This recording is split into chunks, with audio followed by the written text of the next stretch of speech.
करते हुए आपके लिए दिया जलाकर लोग अपनी भावनाएं प्रकट कर रहे हैं। दीपावली के ये दिए आपके पराक्रम की रोशनी में जगमग हो रहे हैं। दीपावली के ये दिए आपके सम्मान में हिंदुस्तान के हर कोने में, हर परिवार में प्रज्वलित हो रहे हैं। मैं इन भावनाओं के साथ ही आज आपके बीच हूं। आपको आपकी देशभक्ति को, आपकी डिसिप्लिन को, देश के लिए जीने मरने के आपके जज्बों को मैं आज नमन करने आया हूं। साथियों, आज अगर भारत के वैश्विक प्रभाव को देखें तो वह आर्थिक, सांस्कृतिक और सैन्य हर स्तर पर मजबूत हो रहा है। आज विश्व भर में भारतीय मूल के लोगों का दबदबा बढ़ रहा है। भारत की युवा टैलेंट का भी विश्व में सम्मान दिनों दिन बढ़ता ही चला जा रहा है। और अगर देश की बात करें तो यहां सीमा के क्षेत्र में तो इन तीनों के दर्शन होते हैं। बीते कुछ वर्षों में जिस स्पीड और स्केल पर आपको सशक्त करने के फैसले लिए गए, वो हमारी आर्थिक शक्ति को दिखाता है। आप सभी अलग अलग राज्यों की परंपराएं, वहां की विविधता को समेटे हुए दुनिया की सबसे बड़ी सैन्य शक्ति में से एक का निर्माण करते हैं। हमारी सेना की ताकत ऐसी है कि जब भी कोई टेढ़ी नजर हमारी तरफ उठाता है तो उसको उसी भाषा में जवाब देने का जज्बा आप सब में होता है। ये वो बातें हैं, वो भारत की सेना को दुनिया की नजरों में और ज्यादा विश्वसनीय बनाती है। आज भारत की सेनाएं दुनिया के बड़े बड़े देशों के साथ साझा अभ्यास कर रही है। आतंक के खिलाफ हम रणनीतिक साझेदारियां कर रहे हैं। भारत की सेनाओं ने दिखाया है कि वो आतंक के ठिकानों पर कभी भी, कहीं भी स्ट्राइक कर सकते हैं। ये भी भारतीय सैन्य बल ही है जो दुनिया के हर कोने में पीस कीपिंग मिशंस की अगुवाई करता है। भारतीय सेना जहां दुश्मनों को दहलाने से में सक्षम है, तो वही आपदाओं में दीपक की तरह खुद को प्रज्वलित कर दूसरों के जीवन को भी रोशन कर देती है। साथियों, कोरोना से प्रभावित अपने नागरिकों को विदेशों से सुरक्षित वापस लाने में एयरफोर्स और हमारी नौसेना की भूमिका बहुत प्रशंसनीय रही है। कोरोना संक्रमण के दौरान जब वुहान जाने की चुनौती थी और उसकी भयानकता की अभी तो शुरुआत थी, और वुहान में वहां हमारे फंसे भारतीयों को निकालना था, तो एयरफोर्स के लोग सबसे पहले आगे आए। कुछ ऐसे देश भी थे जिन्होंने अपने लोगों को वुहान में उनके नसीब पर ही छोड़ दिया था। लेकिन भारत ने न सिर्फ अपने हर नागरिक को वहां से निकाला, बल्कि कई अन्य देशों की भी हमारे एयरफोर्स के जवानों ने मदद की। ऑपरेशन समुद्र सेतु के जरिए भी विदेशों, जहां हजारों भारतीय हमारी नौसेना के कारण सुरक्षित भारत लौट आए हैं। देश ही नहीं, बल्कि मालदीव, मॉरिशस, अफगानिस्तान से लेकर कुवैत, कंगो और साउथ सुदान सहित अनेक मित्र देशों की मदद भी वायुसेना सबसे आगे रही है। वायुसेना के सहयोग से ही संकट के समय में सैकड़ों टन की राहत सामग्री जरूरतमंदों तक समय पर पहुंच पाई है। साथियों, कोरोना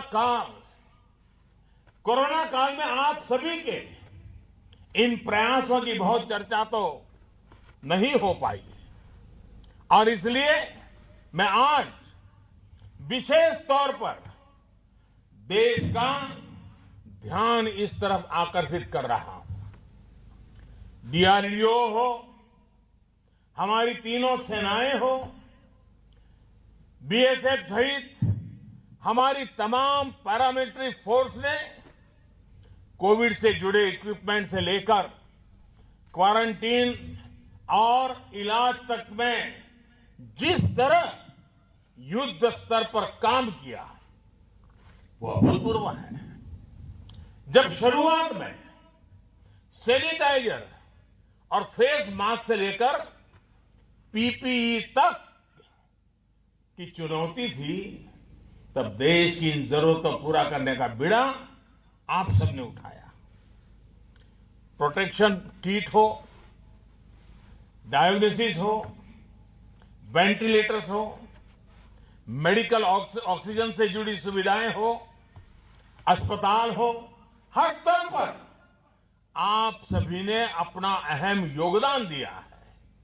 इतना ही नहीं, जब देश के अनेक हिस्सों में भीषण चक्रवात आए, तब भी आपने मुश्किल में फंसे नागरिकों की मदद की, उनको सहारा दिया है।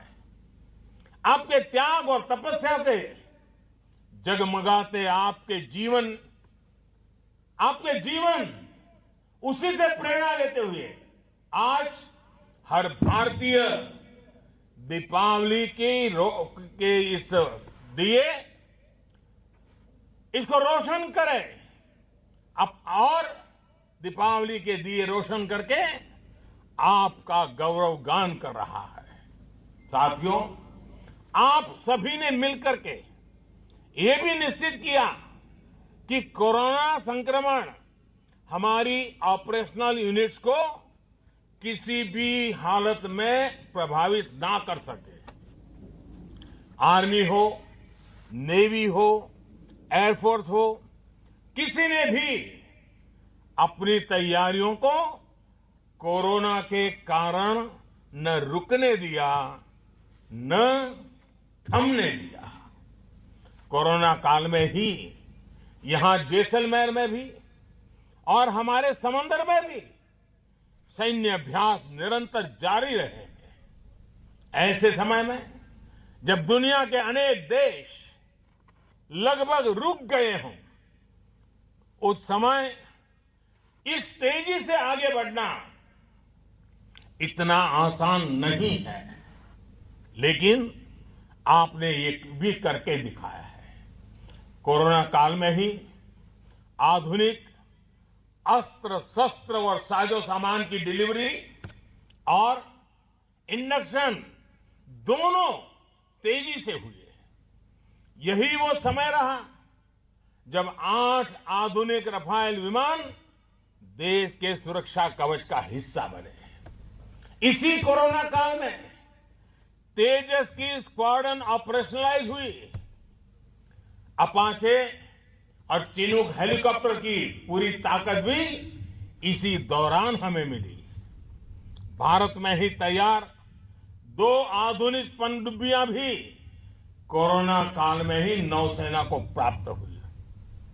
साथियों, कोरोना काल में वैक्सीन बनाने का प्रयास कर रहे वैज्ञानिकों के साथ ही मिसाइलें बनाने वाले हमारे वैज्ञानिकों ने देश का ध्यान खींचा है।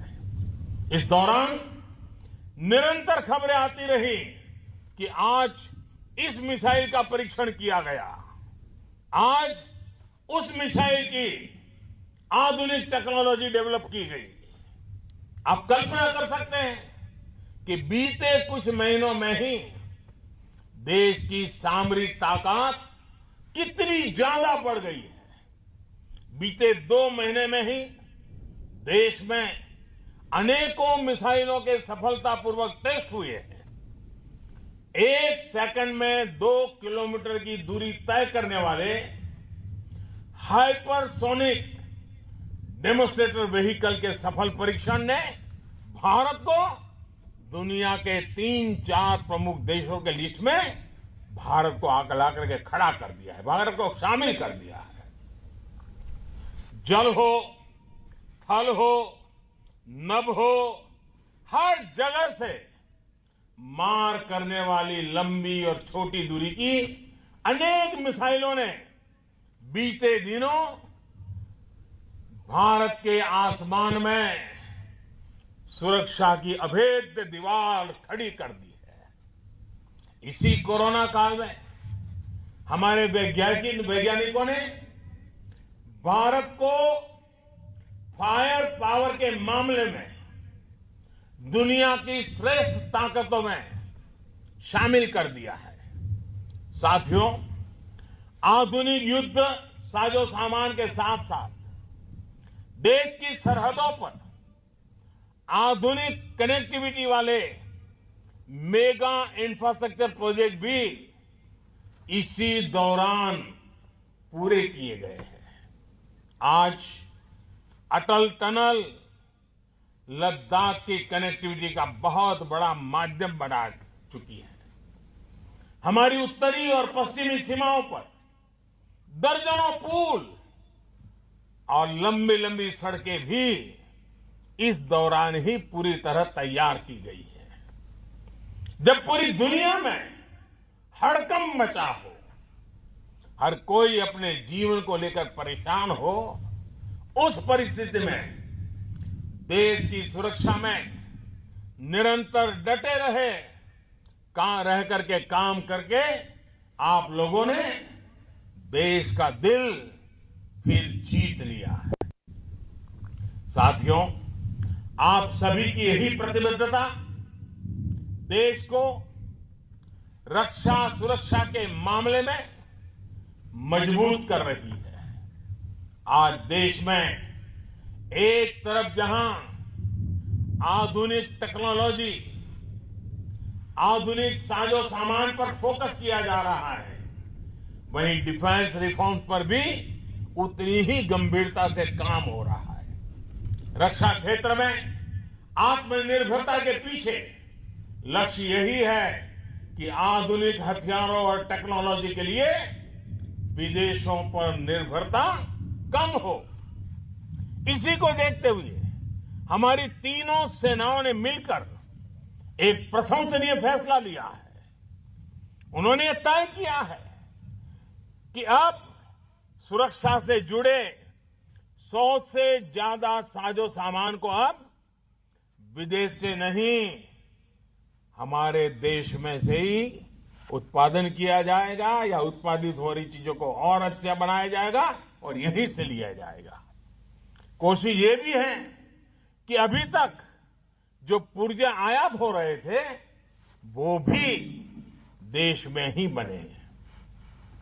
हमारी सेनाओं की ये इच्छा शक्ति देश के अन्य लोगों को भी लोकल के लिए वोकल होने की प्रेरणा दे रही है।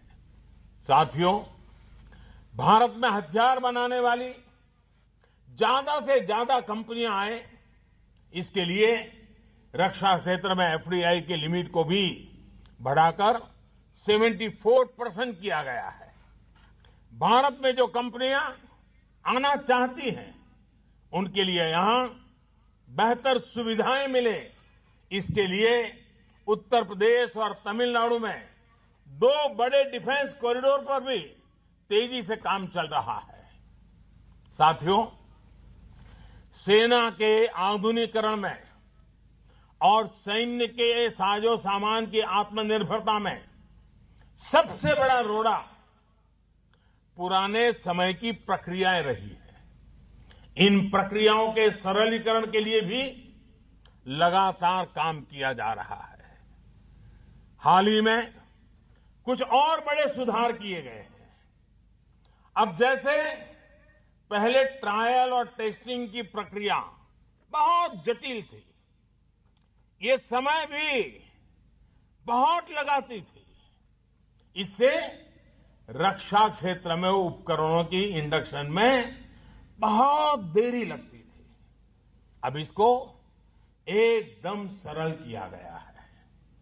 हमारी तीनों सेनाओं के बीच समन्वय और बढ़े, तेजी से फैसले हो, इसके लिए चीफ ऑफ डिफेंस स्टाफ की व्यवस्था हम सबके सामने अब है। इतने कम समय में ही देश ने इस नई व्यवस्था का महत्व अनुभव कर लिया है। इतने कम समय में इस नई व्यवस्था का मजबूत होना हमारी सेना, वायुसेना, नौसेना की प्रतिबद्धता के कारण ही संभव हो रहा है और इसलिए हमारी तीनों सेनाएं अभिनंदन के अधिकारी हैं। हमारी सेनाओं के सामूहिक संकल्प ने सीडीएस की सफलता तय कर दी है। साथियों, आप सभी से बेहतर ये कौन जान सकता है कि बॉर्डर एरिया की क्या चुनौतियां होती है, यहां कितनी मुश्किलें आती हैं। इन मुश्किलों के समाधान के लिए बॉर्डर एरिया डेवलपमेंट के साथ ही बॉर्डर एरिया में नौजवानों की विशेष ट्रेनिंग भी उतनी ही जरूरी है। 15 अगस्त को लाल किले से मैंने कहा भी था कि देश के 100 से ज्यादा सीमावर्ती जिलों में एनसीसी से युवाओं को जोड़ने के लिए विशेष अभियान चलाया जाएगा। सीमावर्ती और समुद्र से लगे इन क्षेत्रों में लगभग 1 लाख युवाओं को तैयार किया जा रहा है। इसमें खास बात यह है कि इन युवाओं को थल सेना, नौसेना और वायुसेना ट्रेन करेगी। यानी जहां सेना का बेस है वहां सेना ट्रेनिंग देगी, जहां वायुसेना का बेस है वहां वायुसेना, और जहां नेवी का बेस है वहां नेवी ट्रेन करेगी। साथियों, इसमें भी बड़ी संख्या में गर्ल्स कैडेट को ट्रेन करने का लक्ष्य रखा गया है। यह उन प्रयासों का हिस्सा है जिसमें देश की आत्मनिर्भरता और आत्मविश्वास को बढ़ाने के लिए बेटियों की भूमिका को विस्तार दिया जा रहा है। आज जिस प्रकार दूसरे क्षेत्रों में महिलाओं को आगे बढ़ने के लिए प्रोत्साहित किया जा रहा है, उसी तरह हमारे सुरक्षा तंत्र में भी विमेन पावर की भूमिका को और व्यापक किया जा रहा है। आज वायुसेना और नौसेना में महिलाओं को कॉम्बैट रोल दिए जा रहे हैं। मिलिट्री पुलिस में भी बेटियों की भर्ती की जा रही है। बीएसएफ तो उन अग्रणी संस्थाओं में है जहां बॉर्डर सिक्योरिटी में महिलाओं की भूमिका का लगातार विस्तार हुआ है। ऐसे ही अनेक प्रयास हमारे आत्मविश्वास को बढ़ाते हैं, देश के विश्वास को बढ़ाते हैं। साथियों, दीपावली पर आप सभी ने एक और बात नोट की होगी। जब हम दिया जलाते हैं तो अक्सर एक दिए से बाकी दियों को भी रोशन करते हैं। एक ही दीप से जले दूसरा, जले दीप हजार। आप भी एक दिए की तरह पूरे देश को रोशन करते हैं, उसे ऊर्जावान बनाते हैं। सीमा पर आप जैसे एक एक सैनिक के शौर्य से देशवासियों में राष्ट्रभक्ति का जज्बा बुलंद होता है। आपसे प्रेरणा लेकर हर देशवासी अपने अपने तरीके से राष्ट्रहित के लिए आगे आ रहा है। कोई स्वच्छता के संकल्प से जुड़ रहा है, कोई भ्रष्टाचार के विरुद्ध मुहिम को आगे बढ़ा रहा है, कोई हर घर जल के मिशन में जुटा है, कोई टीबी मुक्त भारत के लिए काम कर रहा है, कोई कुपोषण के खिलाफ अभियान को शक्ति दे रहा है, कोई दूसरों को डिजिटल लेन देन सिखाकर अपना दायित्व निभा रहा है। और साथियों, अब तो आत्मनिर्भर भारत अभियान को देश के जन जन ने अपना अभियान बना लिया है। वोकल फॉर लोकल आज हर भारतीय का मिशन बन चुका है। आज इंडिया फर्स्ट, इंडियन फर्स्ट का आत्मविश्वास चारों तरफ फैल रहा है। ये सब कुछ संभव हो पा रहा है तो उसके पीछे आपकी ताकत है, आप पर भरोसा है। जब देश का विश्वास बढ़ता है तो दुनिया उतनी ही तेजी से आगे भी देश को बढ़ाती देखती है। आइए विश्वास के, आत्मविश्वास के इस संकल्प को सिद्ध करने के लिए हम सब मिलकर के आगे बढ़े। दीपावली के इस पावन पर्व पर नए संकल्पों के साथ, नए जज्बे के साथ हम कंधे से कंधा मिलाकर, कदम से कदम मिलाकर के वन लाइफ वन मिशन के मूड में लक्ष्य को प्राप्त करने के लिए परिश्रम की पराकाष्ठा करते हुए आइए 130 करोड़ का देश हम सब मिलकर के चल पड़े और मां भारती को जिस रूप में सामर्थ्यवान, समृद्ध बनाना चाहते हैं, हम उस सपने को पूरा करें। इसी एक भावना के साथ आप मेरे साथ जुड़ करके बोलिए, भारत माता की, भारत माता की, भारत माता की, भारत माता की, भारत माता की। फिर एक बार आप सबको दीपावली के पर्व की अनेक अनेक शुभकामनाएं। धन्यवाद।